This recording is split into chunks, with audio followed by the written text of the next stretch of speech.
महाराज जी मेरी शादी पिछले साल जुलाई में हुई थी, लेकिन मेरी पत्नी गलत आदतों जैसे शराब, सिगरेट, मेरे साथ मारपीट, माता पिता के साथ दुर्व्यवहार और अन्य क्रियाएं में भी शामिल है। महाराज जी इन सबको ना सहन कर पाने की वजह से हमारा रिश्ता तलाक की कगार पर आ चुका है। जैसे कि आपने कहा कि अगर आपने एक बार पानी ग्रहण किया तो जीवन भर साथ निभाया चाहिए, लेकिन वो योग्यता दोनों पक्ष में होनी चाहिए। अब कैसे तुम्हें बताएं, अगर वो बच्ची सही आचरण से चले तो एक परिवार को संभाल सकती है। अगर उसने आचरण अपने बिगाड़ लिए तो देखो, आप पति हो, आप कह रहे हो तलाक की स्थिति है। अगर तलाक होती है तो उसका भी जीवन संकटपूर्ण है और आपका भी जीवन संकटपूर्ण है। अब वो बच्ची अगर नशा ना करे, गलत आचरण ना करे, अपने पति से प्रेम करके एक सदगृहस्थी बचा सकती है कि नहीं बचा, पर वो आदत, तुम्हारा जीवन तुम्हारे हाथ में है। अगर तुम गलत आचरण करोगे तो तुम दुखी हो जाओगे, अच्छे आचरण करोगे तो सुखी हो जाओगे। देखो आपके सामने उदाहरण है, वो कह रहा है कि तलाक की कगार पर। क्या ब्याह इसलिए होता है? सदगृहस्थी बिगड़ गई कि नहीं बिगड़ गई? माना तुम दूसरा कर लोगे, तुम दूसरा कर लोगे, लेकिन आचरण अपवित्र हो रहे ना, भावनाएं अपवित्र हो रही ना। अब इन बातों को कैसे समझे? हमारा भारत देश है, इसमें एक बार जिसका पाणी ग्रहण किया, जैसा बच्चा कह रहा है, आजीवन निर्वाह करना, पर दोनों उसकी योग्यता को समझें, पाणी ग्रहण की महिमा को समझें। जैसे माना आज हम वर का वरण कर रहे हैं, आज हम किसी लड़की का वरण कर रहे हैं, अब हम दोनों गलत नहीं करेंगे, अब दोनों मिलकर हम चलेंगे और अपनी गृहस्थी को बसाएंगे। ऐसे विचार कर लो।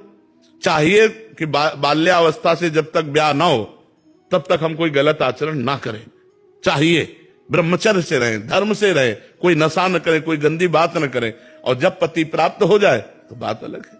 अब पहले ही सब आचरण अगर हम बिगाड़ लेंगे तो यही बात आएगी जैसे बच्चा बोल रहा है कि अब क्या करें, उनको शराब पीना है, उनको सिगरेट पीना है, उनको पर पुरुष की तरफ देखना है, तो हम कैसे स्वीकार करें? तो गृहस्थी चौपट हो गई था। एक वो भी अशांत है और उनको भी अशांत होना पड़ेगा।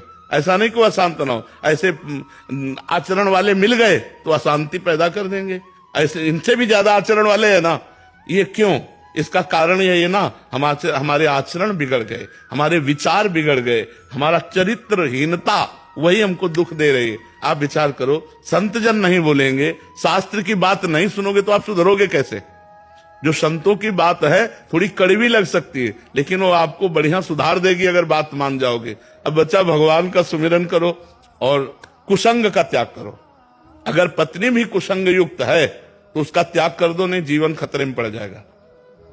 पक्की बात है, जीवन खतरे में पड़ जाएगा। जो गलत आचरणों वाला है उसे आप सुधार नहीं सकते, अपने को बचा सकते हो।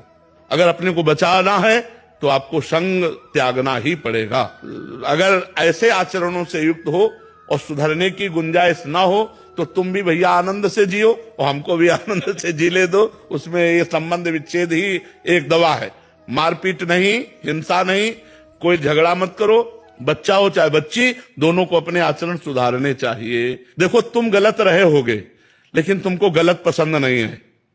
हमारी बात को पकड़ना। तुम गलत रहे हो लेकिन तुम्हें गलत पत्नी मिले ये तुम्हें चाह नहीं रहेगी। तुम्हें गलत पति मिले ऐसी चाह नहीं, तो फिर तुम गलती को क्यों स्वीकार किया? तुम भी गलत छोड़ो। गलत छोड़ो तो तुम्हें अच्छा पति मिलेगा, गलती छोड़ो तो तुम्हें अच्छी पत्नी मिलेगी और आपका परिवार बढ़िया चलेगा। तो हम छोटे छोटे बच्चों से लेकर नवयुवकों को संबोधन देते हैं, प्रार्थना करते हैं कि आप नशा छोड़िए, नशे से गलत होता है। आप व्यभिचार छोड़िए, आप अपनी पत्नी से प्यार कीजिए, आप अपने पति से प्यार कीजिए। जब तक पति पत्नी का संबंध न हो तब तक ब्रह्मचर्य से रहिए। अब हम क्या कहेंगे? शास्त्र और अध्यात्म जो बोलेगा वही तो हम कहेंगे। जब तक ब्याह ना हो तब तक ब्रह्मचर्य का पालन करने का शास्त्र आदेश करते हैं। अब कौन हमारी बात को मानने के लिए तैयार? जो तैयार हैं उनका मंगल हो जाएगा।